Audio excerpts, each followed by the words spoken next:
Hey guys, അപ്പോൾ ഇന്ന് ഞാൻ നിങ്ങൾക്ക് വേണ്ടി കൊണ്ടുവന്നിരിക്കുന്ന മൂവി 2002 പുറത്തിറങ്ങിയ റീൻ ഓഫ് ഫയർ എന്ന് പറഞ്ഞിട്ട് വളരെ ഡിഫറെൻ്റ് ആയിട്ടുള്ള ഒരു മൂവിയാണ് നമ്മളിന്ന് എക്സ്പ്ലെയിൻ ചെയ്യാൻ പോകുന്നത്. അപ്പോൾ കൂടുതലായിട്ടും പറഞ്ഞ് സമയം കളയുന്നില്ല, കാരണം ഇൻട്രസ്റ്റിംഗ് ആയിട്ടൊരു സ്റ്റോറിയാണ്. അപ്പോൾ നിങ്ങൾ ചെയ്യേണ്ടത് ഇത്ര മാത്രം, ഈ ഒരു ചാനൽ ഇതുവരെയും സബ്സ്ക്രൈബ് ചെയ്തിട്ടില്ല എന്നുണ്ടെങ്കിൽ മറക്കാതെ ഇന്ന് സബ്സ്ക്രൈബ് ചെയ്ത് വെച്ചേക്കുക. അതേപോലെ തന്നെ അടുത്തുള്ള ഒരു ബെല്ലൈക്കണും കൂടി എനേബിൾ ചെയ്ത് വെച്ച് കഴിഞ്ഞാൽ നോട്ടിഫിക്കേഷൻ കറക്റ്റായിട്ട് നിങ്ങൾക്ക് കിട്ടും. അപ്പോൾ ഇനി എന്തായാലും നമുക്ക് നേരെ സ്റ്റോറിയിലേക്ക് പോകാം. ഈ ഒരു സ്റ്റോറി തുടങ്ങുന്നത് ലണ്ടനിൽ വെച്ചാണ്. അവിടെയാണ് ക്യൂൻ എന്ന് പറഞ്ഞിട്ടൊരു ചെറിയ പയ്യനെ നമ്മൾ കാണുന്നത്.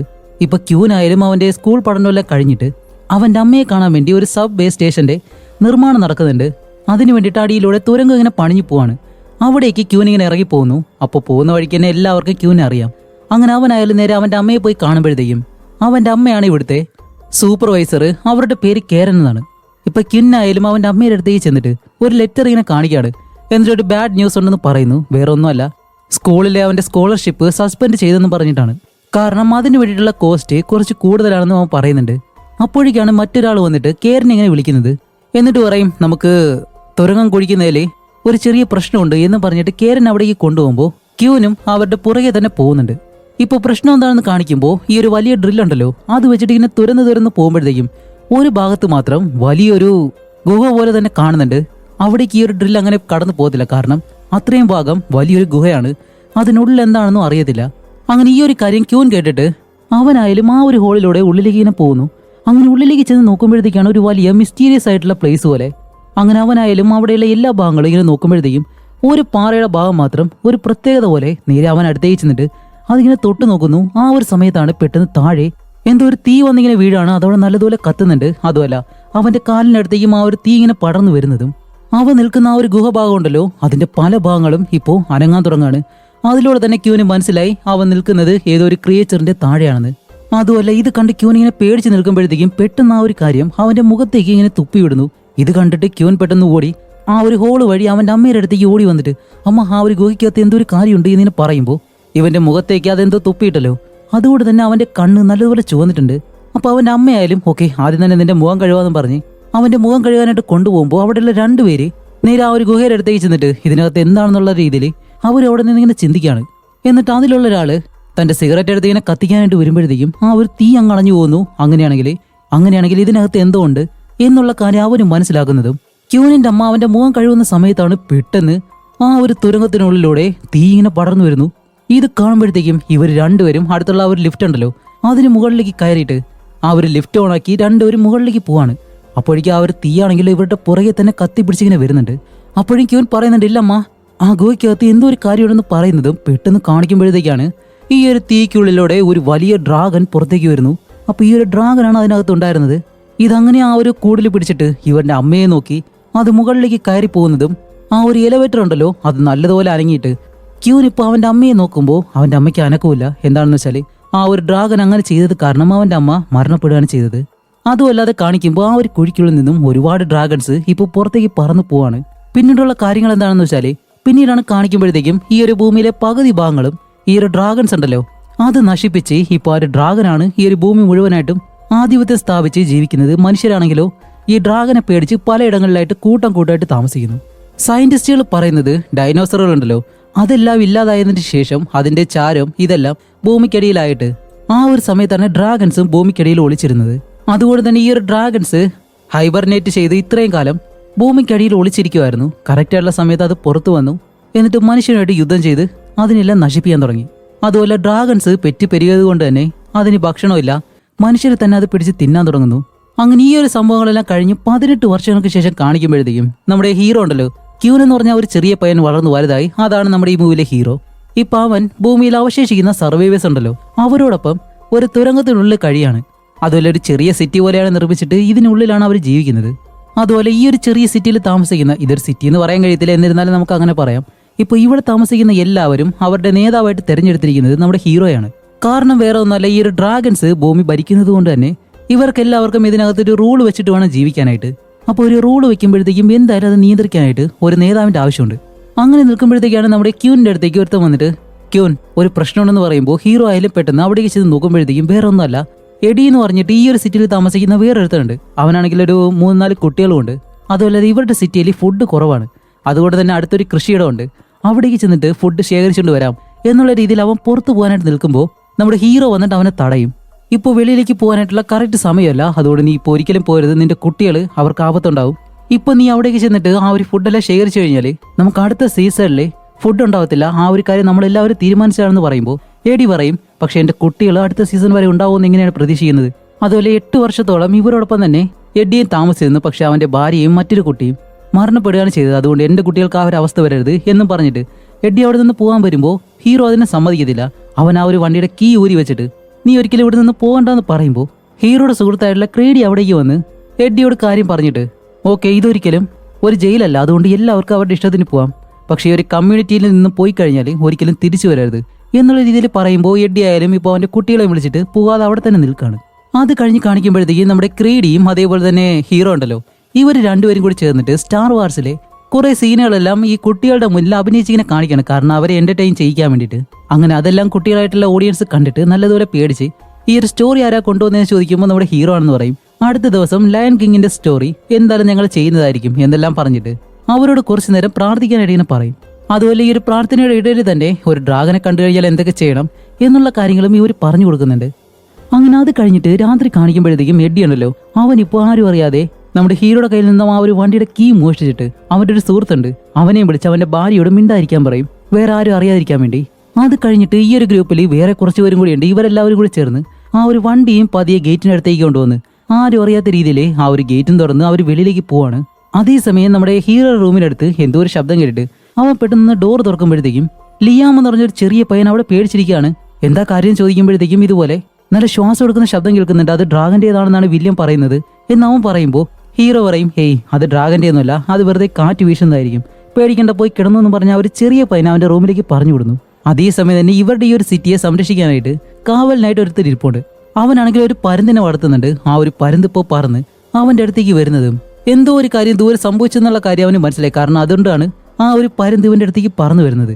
അതേസമയം എഡിയും അവന്റെ ആളുകളും അതിലൊരു സ്ത്രീയുണ്ട്, ഇവരെല്ലാവരും കൂടി ചേർന്ന് ആ ഒരു ഫാമിലേക്ക് ചെന്നിട്ട് ആ ഒരു കൃഷിയിടത്തിലേക്ക് ചെന്ന് അവിടെയുള്ള തക്കാളികളും മറ്റു കാര്യങ്ങളെല്ലാം അങ്ങനെ പറിച്ചെടുക്കുകയാണ്. അപ്പോഴേക്കാണ് നമ്മുടെ ബാർലോ എന്ന് പറഞ്ഞിട്ട് ആ ഒരു ടവറിന് മുകളിൽ ഇരിക്കുന്നല്ലോ, അവനിപ്പോ ബൈനോക്കുലറിലൂടെ നോക്കുമ്പോഴത്തേക്കും കുറെ ദൂരെയായിട്ട് എന്തോ പറക്കുന്നത് പോലെ ഈ ഒരു കാര്യം കാണുമ്പോൾ പെട്ടെന്ന് അലാറം ആ ഒരു ശബ്ദം പുറപ്പെടുവിക്കുന്നതും ഈ ഒരു ശബ്ദം കേട്ട് എല്ലാവരും എഴുന്നേൽക്കാണ്. അതുപോലെ നമ്മുടെ ഹീറോ ആണെങ്കിൽ എല്ലാവരെയും ഒരിടത്തേക്ക് കൊണ്ടുവന്നിട്ട് അവിടെ ഒരു വലിയ ബേസ്മെന്റ് ഉണ്ട്, അതിനകത്തേക്ക് ഇറങ്ങി പോകാൻ പറയും. കാരണം ഈ ഒരു എമർജൻസി സമയത്ത് എല്ലാവരെയും അവിടേക്കാണ് കൊണ്ടെത്തിക്കുന്നത്.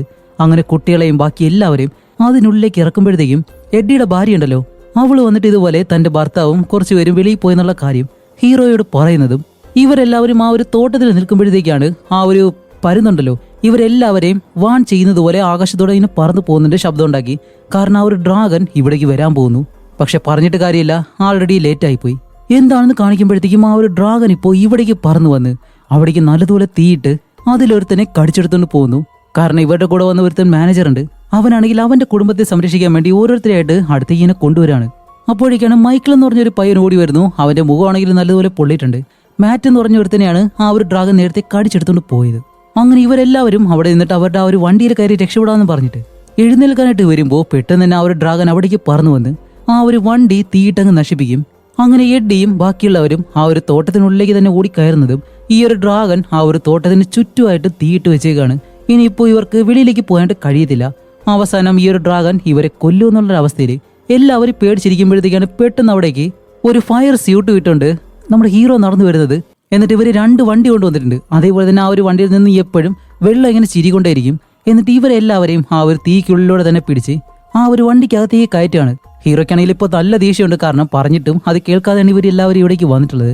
അങ്ങനെ ഈ 2 വണ്ടികളിലായിട്ട് കയറി അത് കഴിഞ്ഞ് ഇവർ ആ ഒരു വണ്ടി സ്റ്റാർട്ട് ചെയ്ത് അവിടെ നിന്ന് പോകാനായിട്ട് വരുന്നു. അപ്പോഴേക്കും ആ ഒരു ഡ്രാഗൻ പറന്നു വരുന്നുണ്ട്. ഇവർ വണ്ടി സ്റ്റാർട്ട് ചെയ്ത് മുന്നിലേക്ക് പോകുന്നതും ഈ ഡ്രാഗനെ ഷൂട്ട് ചെയ്യാൻ വേണ്ടി വണ്ടിയുടെ മുകളിലായിട്ട് ഒരു ഭാഗമുണ്ട്, അവിടെ ഒരുത്തൻ കയറി നിന്ന് അവനാണെങ്കിൽ ഈ ഒരു ഫയർ സ്യൂട്ട് ഇട്ടിട്ടില്ലായിരുന്നു. അതുകൊണ്ട് തന്നെ ഈ ഒരു ഡ്രാഗൻ പറന്നു വന്ന് അവനെ തീയിട്ട് ആ ഒരു പയ്യൻ അവിടെ വെച്ച് മരിക്കുകയാണ്. അങ്ങനെ ഒരു വിധത്തിൽ ബാക്കിയുള്ള എല്ലാവരെയും രക്ഷപ്പെടുത്തി ഇവർ ആ ഒരു ചെറിയ സിറ്റിയിലേക്ക് തിരിച്ചു വന്നിട്ട് നമ്മുടെ ഹീറോ ഒരിക്കലും എഡിയോട് വഴക്കുണ്ടാക്കത്തില്ല, കാരണം അവന്റെ മകൻ ആ ഒരു അപകടത്തിൽ മരണപ്പെട്ടു. അതുമല്ല ഇപ്പോൾ വലിയൊരു പ്രശ്നമാണ് ഇവർക്ക് സംഭവിച്ചിട്ടുള്ളത്. ആ ഒരു കൃഷിയുടെ ഉണ്ടല്ലോ അത് മുഴുവനായിട്ട് നശിച്ചു. അങ്ങനെ അത് കഴിഞ്ഞിട്ട് അടുത്ത ദിവസം ആജയ് എന്ന പേരുള്ള ഒരുത്തൻ റേഡിയോയിൽ എന്തോ ഒരു ശബ്ദം കേൾക്കുന്നുണ്ട്. അപ്പൊ ഇവനാണെങ്കിലും ബാർലോ എന്ന് പറഞ്ഞ അവനോട് പെട്ടെന്ന് ആ ഒരു അലാറം ഓണാക്കാനായിട്ട് പറയുന്നതും ഈ ഒരു അലാറം ശബ്ദം വെക്കുമ്പോഴത്തേക്കാണ് ഇവരുടെ ഈ ഒരു സിറ്റിയുടെ അടുത്തേക്ക് കുറെ ടാങ്കറുകൾ ഇങ്ങനെ വരുന്നു. അങ്ങനെ ഇതറിയുന്നത് നമ്മുടെ ഹീറോ അതേപോലെ തന്നെ ഈ ഒരു സിറ്റിക്കകത്തുള്ള ഓരോ ആളുകളും തോക്കുണ്ടല്ലോ അതെല്ലാം എടുത്ത് നേരെ ആ ഒരു സിറ്റിയുടെ മുകളിലേക്ക് വന്നിട്ട് അറ്റാക്ക് ചെയ്യാൻ വേണ്ടി തയ്യാറെടുത്ത് നിൽക്കാണ്. അപ്പൊ അതെല്ലാം അടുത്തേക്ക് വരുമ്പോഴത്തേക്കാണ് ഇവർ ശ്രദ്ധിക്കുന്നത് ഒരു വലിയ ടാങ്കറും അതേപോലെ തന്നെ ഒരു പട്ടാള കൂട്ടം തന്നെയുണ്ട് അവരുടെ പുറകെ ആയിട്ട്. അപ്പോഴേക്കാണ് ആ ഒരു ടാങ്ക് ഇതിന് മുന്നിലേക്ക് കൊണ്ട് നിർത്തിയിട്ട് ആ ഒരു ടാങ്കറിൽ നിന്നും ഒരു മുട്ടത്തലയും പുറത്തേക്ക് ഇറങ്ങുന്നു. ഇത് കാണുന്ന ക്രീഡ് പറയുന്നുണ്ട്, ഒരു ഡ്രാഗനേക്കാളും നമ്മൾ പേടിക്കേണ്ടത് എന്തിനാണെന്നറിയോ? അമേരിക്കക്കാരെ. അതുപോലെ ഒരു അമേരിക്കക്കാരാണ് ഇവിടേക്ക് വന്നിട്ടുള്ളത്. അങ്ങനെ ആ ഒരു മുട്ടത്തലയുണ്ടല്ലോ അവന്റെ പേര് വോൺസൺ എന്നാണ്. അവനാണ് ഈ ഒരു ടീമിന്റെ ലീഡർ. അവനിപ്പോ വെളിയിലേക്ക് ഇറങ്ങിയിട്ട് ആരാണ് ഈ ഒരു സിറ്റിയുടെ ഇൻചാർജർ എന്നിങ്ങനെ ചോദിക്കുമ്പോൾ ഹീറോ പെടുന്ന ക്രീഡിനോട് പറയും, ക്രീഡ് നിനക്ക് എന്താ ചെയ്യേണ്ടത് അറിയാലോ? അപ്പൊ ക്രീഡ് പറയും, ഏയ് എനിക്കൊന്നും അറിയത്തില്ല, നീയല്ലേ ഇൻചാർജർ, നീ തന്നെ പോയി സംസാരിച്ചാൽ മതി എന്ന് പറയുന്നതും. ഇപ്പൊ വേറെ വഴിയില്ലല്ലോ. അതുകൊണ്ട് തന്നെ നമ്മുടെ ഹീറോ പെട്ടെന്ന് താഴേക്ക് ഇറങ്ങിയിട്ട് ആ ഒരു ഗേറ്റിന്റെ അടുത്തേക്ക് വന്ന് നോക്കുമ്പോഴത്തേക്കും അത്രയും വലിയൊരു പീരങ്കിയാണ്. ഇതിനെ വെച്ചിട്ട് എന്തായാലും ഇവർക്ക് തടയാൻ കഴിയത്തില്ല. അതുകൊണ്ട് ഇറങ്ങി വന്ന് സംസാരിക്കാന്നും പറഞ്ഞ് ഹീറോ നേരെ വെളിയിലേക്ക് വന്ന് ആ ഒരു മുട്ടയോട് സംസാരിക്കാൻ തുടങ്ങും. അപ്പോഴേക്കാണ് വാൻസൺ ആ ഒരു മുട്ട പറയുന്നത്, ഇവർ മാഞ്ചസ്റ്ററിലേക്ക് പോകാനുള്ള വഴിയാണ്. അതുപോലെ ഡ്രാഗൺസുമായിട്ട് യുദ്ധം ചെയ്ത് ഇവരുടെ 122 പുരുഷന്മാരെ നഷ്ടപ്പെട്ടു. അതേപോലെ തന്നെ ഇന്ധനം തീർന്നു. അതുകൊണ്ട് തന്നെ ഞങ്ങൾക്ക് അഭയം വേണം. അടുത്ത 2 ദിവസത്തിന് ശേഷം ഞങ്ങൾ ഇവിടെ നിന്ന് പോവാന്ന് പറയുമ്പോഴത്തേക്കും ഹീറോ ആദ്യം അതിന് സമ്മതിക്കത്തില്ല. അപ്പോഴേക്കാണ് ആ ഒരു മുട്ട മറ്റൊരു കാര്യം പറയുന്നത്, താൻ ഇതുപോലെ ഡ്രാഗൺ കില്ലറാണെന്ന്. എന്താണെന്ന് വെച്ചാൽ ഇവർ ഡ്രാഗൺസിനെ കൊല്ലാൻ നടക്കുന്നവരാണ്. അതുമല്ല ഒരു ഡ്രാഗനെ കൊന്നതിന്റെ പല്ല് താൻ എടുത്തു വെച്ചിട്ടുണ്ടെന്ന് പറഞ്ഞിട്ട് അതിങ്ങനെ കാണിക്കുമ്പോൾ ഹീറോ പറയും, ഇത് ഫേക്ക് ആയിട്ടുള്ളതാണ്, വിശ്വസിക്കാൻ കഴിയുമെന്ന് ചോദിക്കുമ്പോൾ അവൻ പറയും, ഈ ഡ്രാഗനെ കൊല്ലാനുള്ള ആ ഒരു ടെക്നിക്ക് എന്താണെന്ന് എനിക്കറിയാം. അതിന്റെ ഹൃദയഭാഗത്തേക്ക് ഷൂട്ട് ചെയ്ത് കഴിഞ്ഞാൽ അത് മരണപ്പെടും എന്നുള്ള രീതിയിൽ ആ ഒരു ട്രിക്ക് ഇങ്ങനെ പറഞ്ഞു കൊടുക്കുന്നതും ഹീറോയും എന്തായാലും വേറെ വഴിയില്ലല്ലോ, ഇവരെ സഹായിച്ചേ പറ്റൂ. അതുപോലെ ഡ്രാഗനെ കൊല്ലുന്നവരാണെന്ന് കൂടി പറഞ്ഞു. ഇവിടെ ഒരു ഡ്രാഗൻ ഉണ്ട്, അതുകൊണ്ട് എന്തായാലും ഇവരെ അകത്തേക്ക് കൊണ്ടുപോകാന്ന് പറഞ്ഞ് ഹീറോ എല്ലാവരെയും അകത്തേക്ക് കൊണ്ടുവരികയാണ്. അപ്പോൾ അവിടെയുള്ള ആളുകളെല്ലാം വെളിയിലേക്ക് വന്നിട്ട് ഈ ഒരു കാര്യം കാണുന്നുണ്ട്. ക്രീഡി ആയാലും അടുത്തേക്ക് വന്നിട്ട്, ഹേയ് നീ എന്തായി ചെയ്തതെന്ന് ചോദിക്കുമ്പോൾ ഇവർ ഡ്രാഗൺസിനെ കൊല്ലുന്നവരാണ്, അതുകൊണ്ട് എന്തായാലും നമുക്ക് സഹായമാവുമെന്ന് പറഞ്ഞിട്ട് ഇപ്പൊ ഈ ഒരു 18 വർഷങ്ങൾക്കുള്ളിൽ വേറെ കുറച്ച് ആളുകൾ ഇവിടേക്ക് വരുന്നത് ഇതാദ്യമായിട്ടാണ്. അങ്ങനെ ആ ഒരു രീതിയിൽ എല്ലാവരും സംസാരിച്ച് നിൽക്കുമ്പോൾ മറ്റൊരു ഹെലികോപ്റ്റർ ഇവിടേക്ക് പറന്നു വരുന്നു. അതൊരിക്കലും അവർ പ്രതീക്ഷിച്ചില്ല. അങ്ങനെ ആ ഒരു ഹെലികോപ്റ്റർ ആയാലും അവിടേക്ക് കൊണ്ടുവന്ന് ലാൻഡ് ചെയ്തിട്ട് അതിൽ നിന്നും ഒരു ലേഡി ഇറങ്ങുന്നുണ്ട്. ഇതാണ് നമ്മുടെ ഈ മൂവിയിലെ ഹീറോയിൻ അലക്സ് ജാൻസർ. അവളാണ് ഈ ഒരു ഹെലികോപ്റ്ററിന്റെ പൈലറ്റ്. അതുപോലെ അവളുടെ കൂടെയുള്ള ആ ഒരു ആളുകളുണ്ടല്ലോ അവരുടെ പേരാണ് ആർക്ക് ഏഞ്ചൽസ്. അവരെ അങ്ങനെയാണ് വിളിക്കുന്നത്. കാരണം ഈ ഒരു ഡ്രാഗൺസിനെ കൊല്ലാൻ വേണ്ടി ഇവർ ഈ ഒരു ഹെലികോപ്റ്ററിൽ പറന്നു പോയിട്ട് താഴേക്ക് ചാടി അങ്ങനെയാണ് ആ ഒരു ഡ്രാഗൺസിനെ എല്ലാം കൊല്ലുന്നത്. അപ്പൊ ആ ഒരു ഐഡിയ പറയുമ്പോഴത്തേക്കും ക്രീഡിക്ക് അത് ഇഷ്ടപ്പെടത്തില്ല. അവൻ പെട്ടെന്ന് ചിരിക്കാൻ തുടങ്ങും. അപ്പോഴേക്കും ഹീറോ ആയാലും ക്രീഡിയോ പറയുന്നുണ്ട്, ഓക്കെ എന്തായാലും ഇവർക്ക് താമസിക്കാനുള്ള കാര്യങ്ങളൊക്കെ ചെയ്തു കൊടുക്കുക, പക്ഷെ അവരെ പൂർണ്ണമായിട്ട് വിശ്വസിക്കണ്ട എന്നും പറഞ്ഞിട്ട് അത് കഴിഞ്ഞ് ഇവർ കിച്ചണിൽ വെച്ച് ഫുഡെല്ലാം ഇങ്ങനെ ഉണ്ടാക്കുന്ന സമയത്താണ് അലക്സ് അകത്തേക്ക് വന്ന് നമ്മുടെ ഹീറോയോട് ചോദിക്കുന്നത്, ഹീറോയുടെ കൂടെ എപ്പോഴും ഒരു പയ്യനുണ്ട്, ഇത് നിന്റെ മകനാണോ എന്ന് ചോദിക്കുമ്പോൾ ഹീറോ പറയും, ഹേയ് മകനൊന്നുമല്ല, 3 വയസ്സുള്ളപ്പോൾ അവനെ മറ്റൊരിടത്ത് നിന്ന് എനിക്ക് കിട്ടിയതാണ്, പിന്നെ എൻ്റെ കൂടെ തന്നെ കഴിഞ്ഞു. ഇവിടെയുള്ള ഓരോ കുട്ടികളും അങ്ങനെ തന്നെയാണ്, അവരെല്ലാവരും എൻ്റെ മക്കളാണെന്നുള്ള രീതിയിൽ ഹീറോ പറയുന്നുണ്ട്. കാരണം ഓരോ കുട്ടികളെയും കിട്ടുമ്പോഴത്തേക്കും അവരുടെ അമ്മമാര് അടുത്ത് മരിച്ചു കിടന്ന അവസ്ഥയിലാണ് കണ്ടിരുന്നത്. അപ്പൊ അലക്സ് ചിന്തിക്കുന്നതാണെന്ന് വെച്ചാൽ മറ്റുള്ള പുരുഷന്മാരാണെങ്കിൽ ഈ ഒരു ആൺകുട്ടികളെ തെരുവിൽ നിന്ന് കിട്ടിക്കഴിഞ്ഞാൽ അവരെ ഒരിക്കലും എടുക്കത്തില്ല, അവരെ ഉപേക്ഷിച്ചിട്ട് പോവാറാണ് ചെയ്യുന്നത്. പക്ഷേ നമ്മുടെ ഹീറോ ഒരിക്കലും അങ്ങനെയല്ല എന്നുള്ള കാര്യം അവൾക്ക് മനസ്സിലായി. അതുകൊണ്ട് തന്നെ നമ്മുടെ ഹീറോ ഒരു നല്ലവനാണെന്നുള്ള കാര്യം അവൾക്ക് മനസ്സിലായി. അപ്പോൾ ഹീറോ ചോദിക്കും, ഓക്കെ നിങ്ങൾ അമേരിക്കക്കാരെല്ലാവരും കൂടി ചേർന്നിട്ട് ഈ ഒരു സ്ഥലത്തേക്ക് വരാൻ കാരണം എന്താണ്, നിങ്ങൾ ഇവിടെ എന്താ ചെയ്യാൻ ഉദ്ദേശിക്കുന്നത് ചോദിക്കുമ്പോൾ അലക്സ് പറയും, എനിക്കറിയത്തില്ല, എന്റെ കമാൻഡർ വാൻസൺ അവനോട് നീ ചോദിക്ക്, അവന് മാത്രമേ എന്താണെന്ന് അറിയത്തുള്ളൂ എന്നിങ്ങനെ പറഞ്ഞിട്ട് അങ്ങനെ നിൽക്കുമ്പോഴത്തേക്കാണ് പെട്ടെന്ന് ബാർലോ അടുത്തൊരു അലാറം അങ്ങനെ കേൾപ്പിക്കുന്നത്. ഇതുകൂടി കേൾക്കുന്നത് ഹീറോ തോക്കുമായിട്ട് നേരെ വെളിയിലേക്ക് വന്ന് നോക്കുമ്പോഴത്തേക്കും നേരത്തെ ഇവിടേക്ക് വന്നിട്ടുള്ള ഒരു ഡ്രാഗൻ, ആ ഒരു ഡ്രാഗൻ പിന്നെയും വന്നിട്ടുണ്ട്. പക്ഷെ അതിനു മുന്നേ തന്നെ ആ ഒരു മൊട്ടയും അവന്റെ ടീമും അത്രയും അഡ്വാൻസ്ഡ് ആയിട്ടുള്ള ആളുകളായതുകൊണ്ട് തന്നെ അവരുടെ ആ ഒരു ഹെലികോപ്റ്റർ ഉണ്ടല്ലോ അത് അലക്സ് പറത്തിക്കൊണ്ട് ഇങ്ങനെ പോകുന്നു. അതേപോലെ തന്നെ ഇവരുടെ ടീമെല്ലാം ഓരോ ട്രക്കുമായിട്ട് അവിടെ നിന്ന് പോകുന്നുണ്ട്. അതേപോലെ തന്നെ മോട്ടോർ ബൈക്ക് ഉണ്ടല്ലോ അതിലൊരു 3-4 പേര് എന്തോ ഒരു ഡിവൈസും വെച്ചിട്ട് പലയിടങ്ങളിലായിട്ട് ഇങ്ങനെ പോവാണ്. എന്നിട്ട് ആ ഒരു ബൈക്കിൽ പോകുന്നവർ ആ ഒരു ഡിവൈസ് പലയിടങ്ങളിലായിട്ട് ഇങ്ങനെ കുത്തിവെക്കും. അതൊരു ട്രയാങ്കിൾ ഷേപ്പിൽ മാറ്റിയിട്ട് അതിനുള്ളിൽ വെച്ച് ഈ ഒരു ഡ്രാഗൻ എവിടെയാണെന്ന് ഇവർക്ക് കണ്ടുപിടിക്കാൻ കഴിയും. അതേസമയം അലക്സ് ഏഞ്ചൽസ് എന്ന് പറഞ്ഞിട്ട് അവരെയും കൊണ്ട് ആ ഒരു ഹെലികോപ്റ്ററിൽ പോവാണല്ലോ. എന്നിട്ട് പറയും, ഇന്ന് ആ ഒരു ഡ്രാഗൻ എന്തായാലും പിടിച്ചേ പറ്റൂ എന്നെല്ലാം പറഞ്ഞിട്ട് ഇവർ സംസാരിച്ചിങ്ങനെ പോകുന്ന സമയത്ത് പെട്ടെന്ന് ആ ഒരു ഡ്രാഗൻ ഇവരുടെ ഹെലികോപ്റ്ററിന്റെ പുറകെ തന്നെ പറന്നു വരുന്നുണ്ട്. അതേസമയം ആ ഒരു മുട്ടയാണെങ്കിലോ അവന് ഇപ്പോഴും നല്ല ടെൻഷനാണ്. കാരണം ഈ ഒരു ട്രയാങ്കിൾ ഷേപ്പ് വയ്ക്കാനായിട്ടുള്ള 3ാമത്തെ പോയിന്റ് ആ ഒരു ബൈക്കർ ഇതുവരെയും കണ്ടുപിടിച്ചില്ല. അങ്ങനെ അവനോട് ആ ഒരു പോയിന്റിൽ ഈ ഡിവൈസ് കൊണ്ട് കുത്തിവെക്കാനായിട്ട് പറയുമ്പോൾ ഇവനായാലും ബൈക്ക് എടുത്ത് ഒരു മലയുടെ മുകളിലേക്ക് ഇങ്ങനെ കയറി പോകുന്നുണ്ട്. പക്ഷെ കുറച്ച് കഴിയുമ്പോഴത്തേക്കാണ് എന്താണെന്ന് വെച്ചാൽ ആ ഒരു ഡ്രാഗൻ അവിടേക്ക് പറന്നു വന്ന് അവനെ തീയിട്ട് കൊന്നു. അതുകൊണ്ട് ആ ഒരു ഡിവൈസ് താഴെയായിപ്പോയി. ഇപ്പൊ ഈ ഒരു ഡിവൈസ് കുത്താതെ വേറെ ഒന്നും ചെയ്യാൻ കഴിയത്തില്ല. അപ്പൊ ഈ ഒരു കാര്യങ്ങളെല്ലാം നമ്മുടെ ഹീറോ തന്റെ ബൈനോക്കുലർ വെച്ചിട്ട് ഇവിടെ നിന്ന് കാണുകയും ചെയ്യുന്നുണ്ട്. അതുകൊണ്ട് തന്നെ ആ ഒരു കാര്യം, ആ ഒരു ഡിവൈസ് അവിടെ വെച്ച് കുത്താം എന്നുള്ള രീതിയിൽ നമ്മുടെ ഹീറോ ഇപ്പോൾ തന്റെ ആ ഒരു കുതിര എടുത്തിട്ട് ഈ ഒരു മലയുടെ മുകളിലേക്ക് ഇങ്ങനെ ഓടിച്ചു പോവാണ്. ഇതെങ്ങനെയാണ് നമ്മുടെ ഹീറോ മനസ്സിലാക്കുന്നതെന്നല്ലേ, അവന്റെ സുഹൃത്തായിട്ടുള്ള ആ ഒരു ടവറിലിരിക്കുന്നവനുണ്ടല്ലോ, അവൻ ഈ ഒരു മൊട്ടയും നമ്മുടെ ഹീറോയിനും പരസ്പരം സംസാരിക്കുന്ന ആ ഒരു കാര്യം കേട്ടിട്ടാണ് മോട്ടോർ സൈക്കിളിലുള്ള ഒരുത്തം മരിച്ചെന്നുള്ള കാര്യവും ആ ഒരു ഡിവൈസ് അവിടെ കുത്തണം എന്നുള്ള കാര്യം നമ്മുടെ ഹീറോയോട് പറയുന്നത്. അങ്ങനെ ഹീറോ ആയാലും തന്റെ കുതിരയിൽ നേരെ അവിടേക്ക് വന്നിട്ട് ആ ഒരു സിഗ്നല്, ആ ഒരു മൂന്നാമത്തെ സിഗ്നൽ കണ്ടുപിടിച്ച് അതവിടെ കുത്തിവെക്കുമ്പോഴത്തേക്കും ഇവർക്ക് ആ ഒരു ട്രയാങ്കിൾ ഷേപ്പിലുള്ള സിഗ്നൽ കിട്ടും. അതുകൊണ്ട് തന്നെ ഹെലികോപ്റ്റർ ഓടിക്കുന്ന നമ്മുടെ അലക്സിനും ഈ ഒരു ഡ്രാഗൺ എവിടെയാണെന്നുള്ള കാര്യം പെട്ടെന്ന് മനസ്സിലായിട്ട് ഇവർ അറ്റാക്ക് ചെയ്യാനായിട്ട് പുറകെ വരുന്നുണ്ട് എന്നുള്ള കാര്യം മനസ്സിലാക്കി ആ ഒരു ഏഞ്ചൽസ് എന്ന് പറഞ്ഞ ഒരുത്തനുണ്ടല്ലോ അവനോട് ചാടാൻ പറയും. അപ്പൊ അതിൽ ഒരുത്തൻ ചാടുമ്പോഴത്തേക്കും ഈ ഒരു ഡ്രാഗൺ ഇപ്പോൾ അവനെ ഫോളോ ചെയ്ത് അവന്റെ പുറകെ പോവാണ്. അപ്പോഴേക്കും തന്നെ ബാക്കിയുള്ള രണ്ടുപേരും പുറകെ ചാടും. അപ്പൊ അലക്സ് ആണ് ഇവർക്കുള്ള നിർദ്ദേശങ്ങൾ പറഞ്ഞു കൊടുക്കുന്നത്. അപ്പൊ ആദ്യം ചാടി ഒരുത്തനുണ്ടല്ലോ അവന്റെ പുറകെയാണ് ആ ഒരു ഡ്രാഗൺ പറന്നു പോകുന്നത്. ആ ഡ്രാഗന്റെ പുറകെ ബാക്കിയുള്ള രണ്ടുപേരും. അങ്ങനെ പോകുമ്പോഴത്തേക്കും നല്ല മേഘം ഉള്ളത് കൊണ്ട് തന്നെ പെട്ടെന്ന് ഈ ഒരു ഡ്രാഗൺ എവിടെയാണെന്ന് ആർക്ക് കണ്ടുപിടിക്കാൻ കഴിയുന്നില്ല. അപ്പോഴേക്കാണ് പുറകെയുള്ള രണ്ടുപേരുണ്ടല്ലോ അവര് രണ്ടുപേരും അവരുടെ കയ്യിലുള്ള തോക്കിങ്ങനെ ഫയർ ചെയ്യുമ്പോഴത്തേക്കും അതിൽ നിന്ന് ഒരു നെറ്റ് വന്ന് ഈ ഡ്രാഗന്റെ ചിറകിലേക്ക് ഇങ്ങനെ പിടിക്കും. അപ്പൊ അതിന് നല്ലതുപോലെ പറക്കാൻ കഴിയത്തില്ല. പക്ഷെ അതാണെങ്കിലോ വീണ്ടും അത് ഫോളോ ചെയ്ത് പോകുന്ന അവന്റെ പുറകെ ചെന്നിട്ട് തീ ഇങ്ങനെ തുപ്പുന്നുണ്ട്. പക്ഷെ അവനാണെങ്കിലോ ഒരു വിധത്തിൽ രക്ഷപ്പെട്ട് ഈ ഒരു ഡ്രാഗനെ തന്നെ തിരിഞ്ഞു നോക്കി മുന്നിലാണെങ്കിലും മേഘങ്ങളാണല്ലോ. പെട്ടെന്ന് ഈ ഒരു മേഘം കഴിഞ്ഞ് താഴേക്ക് എത്തുമ്പോൾ ആ ഒരു ഡ്രാഗൻ പറന്നങ്ങ് നിൽക്കാണ്. എന്താണെന്ന് കാണിക്കുമ്പോൾ താഴെ കല്ലായിരുന്നു. ഇവൻ അത് കാണാതെ നേരെ ചെന്ന് പാരഷൂട്ട് തുറക്കുന്നതിന് മുന്നേ തന്നെ താഴെ ഇടിച്ച് അവൻ മരിക്കുകയാണ്. അതേപോലെ തന്നെ പറന്ന് മുകളിൽ നിന്ന് വരുന്ന രണ്ടുപേരിൽ ഒരാളെ ആ ഒരു ഡ്രാഗൺ കടിക്കും. അതിലൊരുത്തം മാത്രം പാരഷൂട്ട് ഓണാക്കി അവിടെ നിന്ന് രക്ഷപ്പെട്ട് താഴേക്ക് ഇറങ്ങാണ്. അപ്പോൾ എന്തായാലും പ്ലാൻ എ തകർന്നു. അപ്പോൾ നമ്മുടെ മൊട്ട ആ ഒരു മോട്ടോർ സൈക്കിള് തകർന്നിറക്കുന്നവനുണ്ടല്ലോ ആ റേഡിയോയിൽ ഇങ്ങനെ സംസാരിക്കുമ്പോൾ നമ്മുടെ ഹീറോ ആ ഒരു റേഡിയോ എടുക്കുമ്പോഴത്തേക്കാണ് മൊട്ട പറയുന്നത്, ഓക്കെ പ്ലാൻ ബി ഉണ്ട്. എന്താണെന്ന് വെച്ചാൽ നിന്റെ ആ ഒരു കുതിരയും കൊണ്ട് നീ മല ഇറങ്ങി താഴേക്ക് വരിക. കാരണം നിന്റെ ആ ഒരു കുതിരയെ തിന്നാൻ വേണ്ടി ആ ഡ്രാഗൺ എന്തായാലും പറന്നു വരും. അപ്പോഴേക്കും ഞാൻ അതിനെ കൊല്ലാന്ന് പറഞ്ഞിട്ട് നമ്മുടെ ഹീറോയോട് തിരിച്ചു വരാൻ പറയുന്നതും ഹീറോ എന്താ ചെയ്യുന്നതെന്ന് വെച്ചാൽ മൊട്ട പറഞ്ഞതുപോലെ തന്നെ തന്റെ കുതിരയെ എടുത്തിട്ട് അവിടെ നിന്ന് വരുമ്പോൾ നമ്മുടെ മൊട്ട ആ ഒരു ടാങ്കറിന്റെ മുകളിലേക്ക് കയറിയിട്ട് അതിന്റെ മുകളിൽ ഒരു അമ്പ് വെച്ചിട്ടുണ്ട്. അതിന് മുന്നിലായിട്ടാണെങ്കിൽ ഒരു ബോംബും അതും വെച്ച് എയിം ചെയ്ത് ഇങ്ങനെ നോക്കി നിൽക്കാണ്. ഇവിടെ നമ്മുടെ ഹീറോ ആണെങ്കിൽ ആ ഒരു കുതിരയും കൊണ്ട് നല്ല സ്പീഡിന് അങ്ങനെ വരുന്നതും ഇവനിങ്ങനെ നോക്കി നിൽക്കുമ്പോൾ ആ ഒരു മലയുടെ മുകളിൽ കാണിക്കുമ്പോൾ ഹീറോ വരുന്ന അവന്റെ പുറകെ തന്നെ ആ ഒരു ഡ്രാഗനുണ്ട്. ഇത് കാണുന്ന നമ്മുടെ മൊട്ട കറക്റ്റായിട്ട് ആ ഒരു മിസൈൽ ഇങ്ങനെ വിട്ടുകൊടുക്കുമ്പോഴത്തേക്കും ഹീറോ ഇത് കണ്ടങ്ങ് കുനിയും. കറക്റ്റായിട്ട് ആ ഒരു മിസൈൽ ഡ്രാഗന്റെ കഴുത്തിലേക്ക് തറച്ചു കയറി അത് പൊട്ടിത്തെറിച്ചിട്ട് ഈ ഒരു ഡ്രാഗൻ 2 പീസായിട്ട് അതിന്റെ തല മാത്രം മുറിഞ്ഞു വീണ ആ ഒരു ഡ്രാഗൻ അവിടെ വെച്ച് ഇല്ലാണ്ടാവുകയാണ്. അങ്ങനെ അത് കഴിഞ്ഞിട്ട് ആ ഒരു ഡ്രാഗന്റെ അടുത്തേക്ക് ഇവരെല്ലാവരും വന്ന് ആ ഡ്രാഗൻ മരിച്ചു കിടക്കുന്നത് കണ്ടിട്ട് ഇപ്പോൾ നമ്മുടെ ഹീറോയും അവന്റെ ആളുകളും ഈ ഒരു ഡ്രാഗനെ കൊന്നതുകൊണ്ട് തന്നെ അതിന്റെ സന്തോഷത്തിൽ നല്ലതുപോലെ പാട്ടെല്ലാം ഇട്ട് ഇവർ ആഘോഷിക്കുകയാണ്. ആ ഒരു സ്ഥലത്തേക്ക് നമ്മുടെ മൊട്ട നടന്നു വന്ന് എല്ലാവരും നല്ല ദേഷ്യത്തോടെ നോക്കിയിട്ട്, നിങ്ങൾക്ക് ഇത് വലിയ ആഘോഷമാണല്ലേ, എന്റെ ആളുകളിൽ 3 പേരാണ് മരണപ്പെട്ടത്, അതുകൊണ്ട് ഞങ്ങൾക്ക് ഒരിക്കലും ആഘോഷിക്കാൻ കഴിയത്തില്ല. ഓക്കെ, നിങ്ങൾക്ക് ഇതെല്ലാം ചെറിയ കാര്യമായിരിക്കും, കാരണം ഈ ഒരു ചെറിയ ഡ്രാഗനെ കൊന്നതുകൊണ്ടാണ് നിങ്ങളെല്ലാവരും ഇങ്ങനെ ആഘോഷിക്കുന്നത്. ഇതൊന്നും അത്ര വലിയ കാര്യമല്ല. ശരി, നിങ്ങൾ ആഘോഷിച്ചോന്ന് പറഞ്ഞിട്ട് ആ ഒരു മൊട്ട എവിടെ നിന്ന് പോകുന്നതും മൊട്ട പറഞ്ഞതിലും കാര്യമുണ്ടെന്ന് ഹീറോയ്ക്ക് മനസ്സിലായി. അത് കഴിഞ്ഞിട്ട് ഈ മരണപ്പെട്ട 2 പേരുണ്ടല്ലോ അവരുടെ ശരീരം അവിടെ വെച്ച് കത്തിച്ചിട്ട് ഇപ്പൊ നമ്മുടെ ഹീറോ ആയിട്ട് ആ ഒരു മൊട്ട ഇങ്ങനെ സംസാരിക്കുകയാണ്. വേറെ ഒന്നുമല്ല, ഈ ഒരു ഡ്രാഗൺ മാത്രമല്ല ഇതുപോലെ ഒരുപാട് ഡ്രാഗൺസ് ഇനിയും വെളിയിലുണ്ട്. അതിനെല്ലാവരെയും കണ്ടുപിടിച്ച് കൊല്ലാൻ വേണ്ടിയിട്ടാണ് ഞാനും അലക്സും ഈ ഒരു യാത്ര തന്നെ നടത്തുന്നത്. അതുമല്ല ഞങ്ങൾ വരുന്ന വഴിക്ക് തന്നെ 200ഓളം ഡ്രാഗൺസിനെ കൊന്നിട്ടുണ്ട്. അതെല്ലാം ഫീമെയിലുകളാണ്. പക്ഷെ ഇതിനെല്ലാം വേണ്ടിയിട്ട് ഒരൊറ്റ മെയിൽ മാത്രമേ ഉള്ളൂ.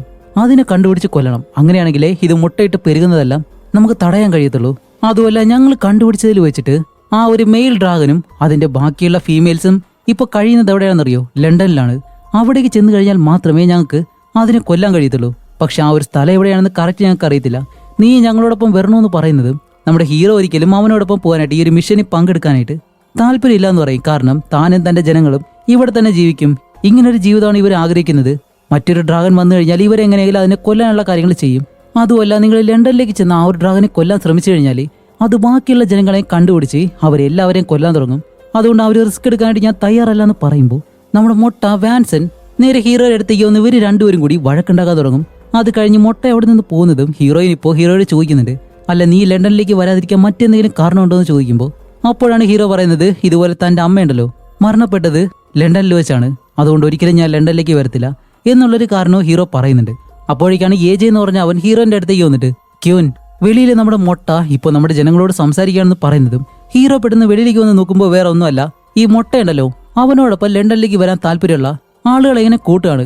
അപ്പൊ അതിൽ എഡി എന്ന് പറഞ്ഞിട്ട് ആവർത്തനുണ്ടല്ലോ അവനും അവന്റെ കുട്ടികളും അതേപോലെ തന്നെ 4-5 പേരും നമ്മുടെ മൊട്ടയോടൊപ്പം പോകാനായിട്ട് റെഡി ആയിട്ട് ഇങ്ങനെ നിൽക്കുന്നു. അപ്പോൾ ഹീറോ വന്ന് അവരെ തടയാൻ ശ്രമിക്കുന്നുണ്ടെങ്കിലും അവര് ഒരിക്കലും അതിന് തയ്യാറാവുന്നില്ല.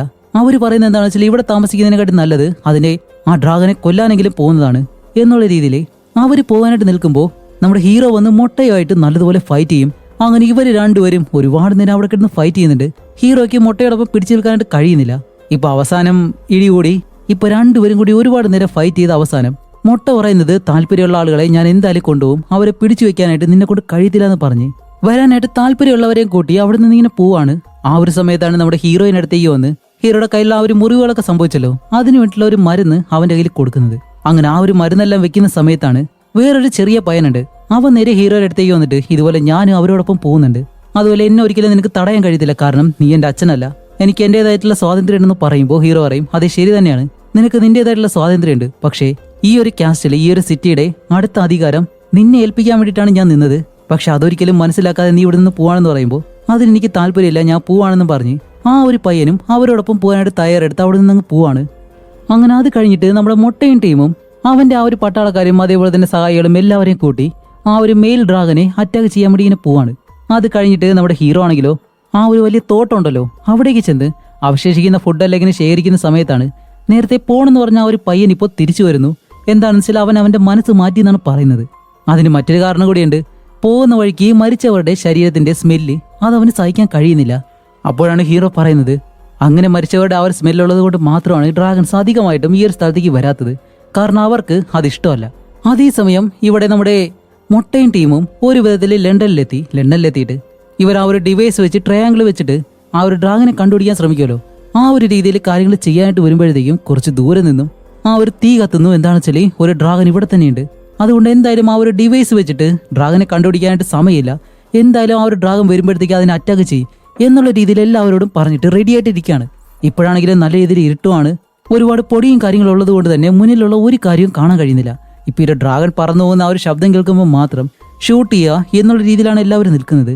പെട്ടെന്ന് കാണിക്കുമ്പോഴത്തേക്കാണ് ഇവർ പ്രതീക്ഷിക്കാത്ത സമയത്ത് ആ ഒരു ഡ്രാഗൻ ഇവിടേക്ക് പറന്നു വന്ന് എല്ലായിടവും തീയിടുന്നു. എന്നിട്ട് അവരുടെ കൂടെയുള്ള എല്ലാവരെയും തീയിട്ട് ഇങ്ങനെ കൊല്ലുകയാണ്. നമ്മുടെ മുട്ടയാണെങ്കിലും ഒരു വിധത്തിൽ ഒളിച്ചിരുന്ന് രക്ഷപ്പെടുന്നുണ്ട്. ആ ഒരു സമയത്ത് അലക്സ് ഹീറോയിൻ അവൾ ആ ഒരു ഹെലികോപ്റ്ററിൽ പറന്നു പോയിട്ട് താഴെ നടക്കുന്ന കാര്യങ്ങൾ എന്താണെന്ന് കമ്മ്യൂണിക്കേറ്റ് ചെയ്യാനായിട്ട് ശ്രമിക്കുമ്പോഴത്തേക്കും ഒരു റിപ്ലൈയും കിട്ടുന്നില്ല. അപ്പോൾ ഈ ഒരു കാര്യമെല്ലാം നമ്മുടെ ഹീറോയുടെ സ്ഥലത്ത് നിന്ന് AJ എന്ന് പറഞ്ഞ ആ ഒരുത്തൻ കേൾക്കുന്നുണ്ട് അവന്റെ റേഡിയോയിലൂടെ. ഇപ്പൊ കാണിക്കുമ്പോൾ നമ്മുടെ മുട്ടയുടെ കൂടെയുള്ള പകുതി ആളുകളെയും ആ ഒരു ഡ്രാഗൻ കൊന്നിട്ട് മുട്ടയും അതേപോലെ തന്നെ അവശേഷിക്കുന്ന കുറച്ച് സോൾജേഴ്സും ഉണ്ട്. അപ്പോഴേക്കാണ് ഹീറോയിൻ അവിടേക്ക് വന്ന് നോക്കുമ്പോൾ നമ്മുടെ മുട്ട പറയുന്നത് ക്യൂൻ പറഞ്ഞത് ശരി തന്നെയാണ്, നമ്മൾ ഒരിക്കലും ഈ ഒരു ഡ്രാഗനെ ഒറ്റയ്ക്ക് അറ്റാക്ക് ചെയ്യാൻ വരരുതായിരുന്നു. അവൻ പറഞ്ഞതുപോലെ ആ ഒരു ഡ്രാഗനെ ആരെങ്കിലും ശല്യപ്പെടുത്തി കഴിഞ്ഞാൽ അത് ബാക്കിയുള്ളവരെയും കൊല്ലാൻ ശ്രമിക്കും, അതുകൊണ്ട് നമുക്ക് പെട്ടെന്ന് തന്നെ തിരിച്ച് ക്യൂനിന്റെ അടുത്തേക്ക് പോകണമെന്ന് പറഞ്ഞ് ഇവർ തീരുമാനം എടുക്കുമ്പോൾ അതിന് മുന്നേ തന്നെ ആ ഒരു ഡ്രാഗൻ നമ്മുടെ ഹീറോ താമസിക്കുന്ന ആ ഒരു സ്ഥലം ഉണ്ടല്ലോ അവിടേക്ക് പറന്നു വന്ന് ആ ഒരു സ്ഥലം മുഴുവനായിട്ട് തീയിട്ട് ഇങ്ങനെ നശിപ്പിക്കുകയാണ്. അപ്പോഴേക്കും നമ്മുടെ ഹീറോയ്ക്കും ബാക്കിയുള്ളവർക്കും അവരെ അലർട്ട് ചെയ്യാൻ വേണ്ടിയിട്ട് AJ എന്ന് പറഞ്ഞിട്ട് അവന് കഴിയത്തില്ല, കാരണം അതിന് മുന്നേ തന്നെ അവനെ തീയിട്ട് കൊന്നിരുന്നു. അങ്ങനെ ഇതിനകത്തെല്ലാം തീ പിടിക്കുമ്പോൾ നമ്മുടെ ഹീറോ അവിടെയുള്ള ഒരുപാട് കുട്ടികളുണ്ടല്ലോ അവരെ എല്ലാവരെയും കൂട്ടി ഒരു അണ്ടർഗ്രൗണ്ടിലേക്ക് വന്നിട്ട് അതിനകത്ത് ഈ ഒരു പൈപ്പ് ഉണ്ട് അതെല്ലാം തുറന്ന് ഈ എപ്പോഴും വെള്ളം ഉള്ളിലേക്ക് വരും, കാരണം ആർക്ക് ചൂടെടുക്കാതിരിക്കാൻ വേണ്ടിയിട്ടാണ്. അപ്പോഴേക്കാണ് ഹീറോയുടെ സുഹൃത്ത് ക്രീഡി അവൻ പറയുന്നത് ശരി ഞാൻ എന്തായാലും ആ ഒരു ഡ്രാഗനെ കൊല്ലാൻ പോവാണ്, നിങ്ങൾ ഇതിനകത്ത് സേഫ് ആയിട്ടിരുന്നെന്നും പറഞ്ഞ് അവൻ ഈ ഒരു റൂം വിട്ട് വെളിയിലേക്ക് ഇറങ്ങി പോകാനായിട്ട് വരുന്ന ആ ഒരു സമയത്ത് തന്നെ ഈ ഒരു ഡ്രാഗൻ അവിടേക്ക് തീയിടുന്നു. പക്ഷെ അതിനു മുന്നേ ഈ ഒരു തീ ഉള്ളിലേക്ക് വരാതിരിക്കാൻ വേണ്ടി ക്രീഡ് അവിടെയുള്ള ഡോറ് പിടിച്ചങ്ങ് അടയ്ക്കുന്നതും ക്രീഡ് അതിന് വെളിയിൽ കിടന്ന് വെന്ത് മരിക്കുകയും ചെയ്യുന്നു. നമ്മുടെ ഹീറോയ്ക്ക് അവനെ രക്ഷിക്കാനും കഴിയത്തില്ല. അപ്പോൾ ഹീറോ ആണെങ്കിലോ ഡോർ തുറക്കാൻ പറഞ്ഞിട്ട് ആ ഒരു ഡോറിലിട്ട് ഇടിക്കുന്നുണ്ട്, പക്ഷേ വെളിയിൽ ആരും ഇല്ലാത്തത് കൊണ്ട് തന്നെ ആ ഒരു ഡോറും തുറക്കാൻ കഴിയത്തില്ല. അത് കഴിഞ്ഞിട്ട് ബാക്കിയുള്ള എല്ലാ കുട്ടികളോടും പ്രാർത്ഥനയൊക്കെ പറഞ്ഞ് അവരുടെ പേടിയെല്ലാം മാറ്റി അവരെയും കൊണ്ട് ഇങ്ങനെ അകത്തിരിക്കുമ്പോഴത്തേക്കാണ് വെളിയിൽ ആരൊക്കെയോ വന്ന ശബ്ദം. അപ്പോൾ ഹീറോ ആയാലും പെട്ടെന്ന് വന്ന് ആ ഒരു ഡോറിൽ തട്ടിയിട്ട് ഞങ്ങൾ ഇവിടെ കുറച്ച് പേര് ഉള്ളിൽ കുടുങ്ങി കിടപ്പുണ്ട് എന്നിങ്ങനെ പറയുമ്പോഴത്തേക്കും പെട്ടെന്ന് ആ ഒരു ഡോർ വലിച്ചു തുറക്കുന്നു. വേറെ ആരുമല്ല നമ്മുടെ മുട്ടയും അതേപോലെ തന്നെ ഹീറോയിൻ ബാക്കിയുള്ള ആ ഒരു പട്ടാളക്കാരുണ്ടല്ലോ അവരുമാണ്. അങ്ങനെ ഇവരെല്ലാവരും നേരെ വെളിയിലേക്ക് ഇറങ്ങി വരുന്ന ആ ഒരു കുട്ടികളും എല്ലാവരും ഉണ്ട്, സേഫാണ്. അങ്ങനെ അവരെ വെളിയിലേക്ക് കൊണ്ടുവരുമ്പോഴത്തേക്കാണ് നമ്മുടെ മുട്ട ഹീറോയോട് പറയുന്നത് നീ പറഞ്ഞത് ശരി തന്നെയാണ്, പക്ഷേ ഒരിക്കലും ഞാൻ ഇതിൽ നിന്ന് പിന്മാറത്തില്ല, ആ ഒരു മെയിൽ ഡ്രാഗനെ കൊല്ലാതെ ഞാൻ ഒരിക്കലും ഇത് അവസാനിപ്പിക്കത്തില്ല, അതിന് എന്തായാലും കൊന്നേ പറ്റുള്ളൂ എന്ന് പറയുമ്പോൾ ഹീറോ ആയാലും അവന്റെ മനസ്സ് മാറ്റി. അവന്റെ അമ്മ മരിച്ച ആ ഒരു ട്രോമയിലാണ് അവ ഒരിക്കലും ലണ്ടനിലേക്ക് പോകാത്തത്, പക്ഷേ ഇപ്പോൾ അതെന്തായാലും മാറ്റി വെച്ചിട്ട് ആ ഒരു ഡ്രാഗനെ കൊല്ലാന്ന് തന്നെ ഹീറോയും തീരുമാനമെടുക്കും. എന്നിട്ട് ഇവർ മൂന്നുപേരും എന്നിട്ട് ഹീറോ ജെറാഡെന്ന് പറഞ്ഞ ആ ഒരു പയ്യനുണ്ടല്ലോ അവനോട് പറയും നീയാണ് ഇനി ബാക്കിയുള്ള എല്ലാവരെയും നോക്കേണ്ടത്, അതേപോലെ തന്നെ ഇവിടെ നിന്ന് മാറി മറ്റൊരു പുതിയ സ്ഥലം കണ്ടുപിടിക്കണം എന്നും പറഞ്ഞ് അവനെ ഈ ഒരു ടീമിന്റെ ലീഡറാക്കി മാറ്റിയിട്ട് ഇപ്പോൾ ഹീറോയും ഹീറോയിൻ മുട്ട ഇവർ മൂന്നുപേരും ആ ഒരു ഹെലികോപ്റ്ററിൽ ലണ്ടനിലേക്ക് ചെല്ലുകയാണ്. അതുപോലെ ഇവർ പോകുന്നത് ഡയറക്റ്റ് ആയിട്ടല്ല, ഒരു കടൽ പകുതിയുണ്ട്, അതിലൂടെ ചുറ്റിയാണ് ഇവർ ആ ഒരു ലണ്ടൻ ഭാഗത്തേക്ക് എത്തുന്നത്. അങ്ങനെ മൂന്നുപേരും ആ ഒരു ഭാഗത്തേക്ക് ചെന്നിറങ്ങി. അത് കഴിഞ്ഞിട്ട് പതിയെ മുകളിലേക്ക് ചെന്ന് നോക്കുമ്പോഴത്തേക്കും കാണുന്ന കാഴ്ച വേറെ ഒന്നുമല്ല, ആ ഒരു മെയിൽ ഡ്രാഗൺ ഒരെണ്ണം, അതേപോലെ തന്നെ ഒരു 100 കണക്കിന് ഡ്രാഗൺസ് ഇപ്പൊ അവിടെ തന്നെയുണ്ട്, അതിന്റെ കുഞ്ഞുങ്ങളാണ്. അതേപോലെ തന്നെ ഒരുപാട് ഫീമെയിൽസും. അപ്പൊ ഇവരെല്ലാവരും പേടിച്ചിട്ട് ഇവരിനി ആ ഡ്രാഗൺ കണ്ടോ ഇല്ല എന്നുള്ള പേടിയിലിരിക്കുമ്പോൾ നമ്മുടെ മുട്ട പറയുന്നുണ്ട് ഇനിയിപ്പോ നമ്മൾ എങ്ങനെ അകത്തേക്ക് പോകും. അപ്പോഴാണ് ഹീറോ പറയുന്നത് ഈ ഡ്രാഗൺസിന് ഈ സിറ്റിയുടെ മുകൾ ഭാഗം മാത്രമേ അറിയത്തുള്ളൂ, അതുകൊണ്ട് നമുക്ക് അവിടേക്ക് ഇറങ്ങി ചെന്ന് കഴിഞ്ഞാൽ ആ ഒരു മെയിൽ ഡ്രാഗനെ കൊല്ലാൻ കഴിയും എന്ന് പറയുമ്പോൾ നമ്മുടെ മുട്ട പറയും ശരി, അങ്ങനെയാണെങ്കിൽ നിന്നെയാണ് ഞങ്ങൾ ഫോളോ ചെയ്യാൻ പോകുന്നത്, നീ പറയുന്നത് പോലെ മാത്രമേ ഞങ്ങൾ കേൾക്കത്തുള്ളൂ എന്ന് പറഞ്ഞിട്ട് നിൽക്കുമ്പോഴത്തേക്കും അതിൽ ആ ഒരു മെയിൽ ഡ്രാഗൺ ഉണ്ടല്ലോ അതിപ്പോ പറന്നു വന്ന് ഈ കൂട്ടത്തിലുള്ള മറ്റൊരു ഡ്രാഗനെ കടിച്ചെടുത്തുകൊണ്ട് പോകുന്നു. ഇത് കാണുന്ന നമ്മുടെ ഹീറോ പറയും ഈ ഡ്രാഗൺസ് എല്ലാം ഇപ്പോ കഴിക്കാൻ ഭക്ഷണമില്ലാതെ വിശന്ന് പരസ്പരം അവർ തന്നെ ഭക്ഷിച്ച് ജീവിക്കുന്ന ഒരു അവസ്ഥയാണ്. അതുകൊണ്ട് മെയിൽ ഡ്രാഗനെ കൊന്നു കഴിഞ്ഞാൽ ബാക്കിയെല്ലാം ഇല്ലാണ്ടായിക്കോളും. അപ്പൊ ഈ ഒരു കാരണം കൂടി കൊണ്ടാണ് ഫീമെയിൽ ആയിട്ടുള്ള ഡ്രാഗൺസ് ഈ ഒരു സ്ഥലത്ത് നിന്നും പറന്ന് മറ്റിടങ്ങളിലേക്ക് രക്ഷപ്പെട്ട് പോകുന്നത്. അങ്ങനെ ഒരുപാട് ഡ്രാഗൺസ് ഇത് കാരണം പേടിച്ച് പറന്നു പോകുന്നതും ഈ ഒരു ഗ്യാപ്പിൽ ഇവർ മൂന്നുപേരും ആ ഒരു സിറ്റിയുടെ അടിയിലേക്ക് ചെല്ലും. അങ്ങനെ ഇവർ ഓടി പോകുമ്പോഴത്തേക്കും ആ ഒരു ഡ്രാഗൺ ഉണ്ടല്ലോ ഇവരെ അത് കാണുന്നുണ്ട്, പക്ഷെ ഇവരത് കാണുന്നില്ല. അങ്ങനെ ഇവർ മൂന്നുപേരും ആ ഒരു അണ്ടർഗ്രൗണ്ടിലേക്ക് ചെന്നിട്ട് ഉള്ളിലേക്ക് ഇങ്ങനെ പോവാണ്. കാരണം ആ ഒരു മെയിൽ ഡ്രാഗന്റെ കഴുത്തിലേക്ക് പൊട്ടിത്തെറിക്കുന്ന ആരോസ് ഉണ്ട്, അതിന്റെ മുന്നിൽ ഈ ഒരു ബോംബ് വെച്ചിട്ടുണ്ട്. അത് ഇതിന്റെ കഴുത്തിലേക്ക് വിട്ടു കഴിഞ്ഞാൽ ആ മെയിൽ ഡ്രാഗനെ കൊല്ലാൻ കഴിയും, അതാണ് ഇവരുടെ പ്ലാൻ. അങ്ങനെ ഇവരായാലും ഉള്ളിലൂടെ പോകുമ്പോഴത്തേക്കും ആ ഒരു ഡ്രാഗൻ ആണെങ്കിലോ ഇവരെങ്ങനെ കളിപ്പിക്കുന്നത് പോലെ പലയിടങ്ങളിൽ ഒളിച്ചൊളിച്ചിങ്ങനെ പോകുന്നു. അപ്പൊ ഇവർക്കും അത് മനസ്സിലായി. അതുകൊണ്ട് തന്നെ ഇപ്പൊ ഒരു പ്ലാൻ ഇടാൻ പോവാണ്. നമ്മുടെ ഹീറോയും മുട്ടയും ആ ഒരു അമ്പുകളുണ്ടല്ലോ അതും കൊണ്ട് 2 വശങ്ങളിലേക്ക് പോയി നിൽക്കും. അങ്ങനെ ഇവർ രണ്ടുപേരും 2 വശങ്ങളിലേക്ക് ഇങ്ങനെ ഓടുമ്പോൾ നമ്മുടെ അലക്സ് ഒരിടത്ത് മാത്രം ഇങ്ങനെ നിൽക്കാണ്.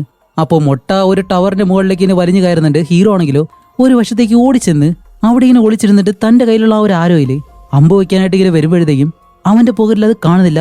നോക്കുമ്പോഴത്തേക്കും അത് ഇവന് ഓടി വന്ന് മറിഞ്ഞു വീഴുന്ന വഴിക്ക് എവിടെയോ മിസ്സായിപ്പോയി.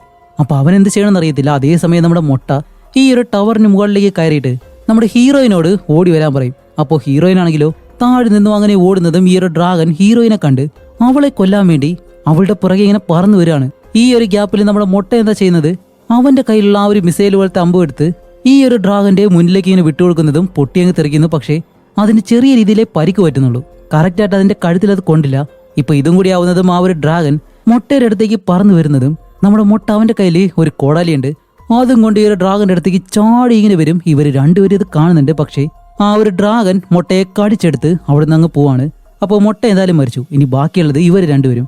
അപ്പൊ അടുത്തതായിട്ട് ആ ഒരു ഡ്രാഗനെ ഷൂട്ട് ചെയ്യേണ്ടത് നമ്മുടെ ഹീറോയാണ്. പക്ഷെ അവന്റെ കയ്യിൽ ആ ഒരു അമ്പൊന്നും ഇല്ലല്ലോ. അതുകൊണ്ട് തന്നെ ഹീറോയിൻ അവിടെ നിന്ന് ഓടി തിരിച്ചു വരുമ്പോഴത്തേക്കും അവളോട് പറയുന്നുണ്ട് വേണ്ടാന്നും പറഞ്ഞിട്ട് അവളുടെ അടുത്തേക്ക് ഓടി ചെല്ലുമ്പോൾ അവളുടെ കാലിന് നല്ല പരിക്ക് പറ്റിയിട്ടുണ്ട്. അങ്ങനെ അവളെയും വിളിച്ച് മറ്റൊരിടത്തേക്ക് വന്ന് ഒളിച്ചിങ്ങനെ നിൽക്കുകയാണ്. എന്നിട്ടാണ് തന്റെ കയ്യിലുള്ള ആ ഒരു അമ്പ് മിസ്സായി പോയെന്നുള്ള കാര്യം പറയുമ്പോഴത്തേക്ക് അവൾ പറയും ശരി അവിടെ എവിടെയെങ്കിലും നോക്ക്, നമുക്കത് കണ്ടുപിടിക്കാമെന്ന് പറഞ്ഞ് ഹീറോ ഇപ്പോൾ പറഞ്ഞു വിടുന്നതും ഹീറോ ആ ഒരു അമ്പ് കണ്ടുപിടിച്ചു. അങ്ങനെ അതും എടുത്ത് ഓടി വന്ന് ഒരിടത്തേക്ക് ഇരിക്കുന്നതും ഈ ഒരു ഡ്രാഗൻ അവന്റെ പുറകെ തന്നെ വരുന്നുണ്ട്. അങ്ങനെ ഇത് കണ്ട ഹീറോ ആ ഒരു ആരോ ഉണ്ടല്ലോ ആ ഒരു ആരോയില് ഈ ഒരു അമ്പ് ലോഡ് ചെയ്യാണ്. ആ ഒരു സമയത്ത് തന്നെ ഈ ഒരു ഡ്രാഗൻ അവന്റെ മുന്നിലേക്ക് വരുന്നതും ഇവനത് പെട്ടെന്ന് ചെയ്യാൻ കഴിയത്തില്ലല്ലോ. അതിന് മുന്നേ ഹീറോയിൻ അതിന്റെ ശ്രദ്ധ തിരിക്കാൻ വേണ്ടി തന്റെ കയ്യിലുള്ള ആ ഒരു തോക്ക് ഉപയോഗിച്ച് ഈ ഒരു ഡ്രാഗനെ ഷൂട്ട് ചെയ്ത് മറ്റൊരു വശത്തേക്കിനെ ഓടിപ്പോവും. അപ്പോൾ ഡ്രാഗൻ അവളുടെ പുറകെ പോകാനായിട്ട് വരുമ്പോൾ ഹീറോ അതിന് മുന്നേ തന്നെ ഈ ഒരു അമ്പ് ആരോയിൽ ലോഡ് ചെയ്തിട്ട് ഈ ഒരു ഡ്രാഗൻ അങ്ങനെ വിളിക്കും. അപ്പോൾ ഡ്രാഗൻ പാതിയെ ഹീറോയുടെ മുന്നിലേക്ക് നടന്നു വരും. എന്നിട്ട് അവന്റെ മുന്നിലേക്ക് ഈ ഒരു തീ ഇങ്ങനെ തുപ്പി കൊടുക്കുന്നതും ഹീറോ ഒരിടത്തേക്ക് ഒളിച്ചിരുന്നിട്ട് അടുത്ത തവണ അത് തീ തുപ്പുന്നതിന് മുന്നേ തന്നെ ഹീറോ മുന്നിലേക്ക് വന്ന് ആ ഒരു അമ്പുണ്ടല്ലോ അതിന്റെ വായിനുള്ളിലേക്ക് ഷൂട്ട് ചെയ്ത് വിടുന്നതും ഇപ്പൊ ആ ഒരു അമ്പ് പൊട്ടിത്തെറിച്ച് ഈ ഒരു ഡ്രാഗന്റെ കഴുത്തിന് 2ആയിട്ട് മുറിഞ്ഞ് ആ ഒരു മെയിൽ ഡ്രാഗൻ അവിടെ വെച്ച് തന്നെ ഇല്ലാണ്ടാവുകയാണ്. അങ്ങനെ ഈ ഒരു ഡ്രാഗൻ മരിച്ചതോടുകൂടി ഇനി ഫീമെയിൽ ആയിട്ടുള്ള ഡ്രാഗൺസിന് മുട്ടയിടാനോ കുഞ്ഞുങ്ങളെ ഉണ്ടാക്കാനോ കഴിയത്തില്ല. അങ്ങനെ അത് കഴിഞ്ഞിട്ട് ഇപ്പോൾ ഒരു 3 മാസങ്ങൾക്ക് ശേഷം നമ്മുടെ ഹീറോയിനും മറ്റൊരിടത്ത് എന്തോ ഒരു ടവർ ഇങ്ങനെ നിർമ്മിക്കുകയാണ്. അതുമല്ല അവർ പറയുന്നുണ്ട് 3 മാസമായിട്ട് ഒരു ഡ്രാഗൺ പോലും ഇവരുടെ കണ്ണിൽ പെട്ടിട്ടില്ല. അതുകൊണ്ട് തന്നെ ഈ ഒരു ഡ്രാഗൺസ് എല്ലാം പതിയെ ഇല്ലാണ്ടാവുന്നു എന്നുള്ള കാര്യം ഇവർക്ക് മനസ്സിലായി. അതുമല്ല ആ ഒരു സമയത്താണ് ജെറാഡ് എന്ന് പറഞ്ഞ ആ ഒരു പയ്യൻ ഹീറോയുടെ മുന്നിലേക്ക് വന്നിട്ട് ഞങ്ങൾക്കൊരു സിഗ്നൽ കിട്ടിയിട്ടുണ്ട്, അതും ഫ്രാൻസിൽ നിന്നും, കാരണം അവിടെയും സർവൈവ് ചെയ്ത് ജീവിക്കുന്ന ആളുകളുണ്ട് എന്നുള്ള കാര്യം ഹീറോയോട് പറയുമ്പോൾ അതുകൊണ്ട് തന്നെ അവർ ചോദിക്കുന്നു അവർക്ക് ലീഡറിനോട് സംസാരിക്കണം എന്നവർ പറയുന്നെന്ന് പറയുമ്പോൾ ഹീറോ പറയും ശരി നീ തന്നെ അവരോട് സംസാരിക്കുക, കാരണം നീയല്ലേ ഇതിന്റെ ലീഡർ എന്ന് പറയുന്നതും ഈ ഒരു മൂവിയും ഇവിടെ വെച്ച് അവസാനിക്കുകയാണ്. അപ്പൊ എന്തായാലും ഇനി മുതൽ ആ ഒരു ഡ്രാഗൺസ് ഇല്ലാതെ ഭൂമിയിൽ വീണ്ടും സർവൈവ് ചെയ്ത ജനങ്ങള് പഴയതുപോലെ തന്നെ ഭൂമിയിൽ ജീവിക്കും എന്ന് കാണിച്ചുകൊണ്ട് ഈ ഒരു മൂവി ഇവിടെ വെച്ച് അവസാനിക്കുന്നു. അടുത്തൊരു നല്ല മൂവിയായിട്ട് ഉടനെ തന്നെ വരാം. അതുവരെയ്ക്കും ബൈ.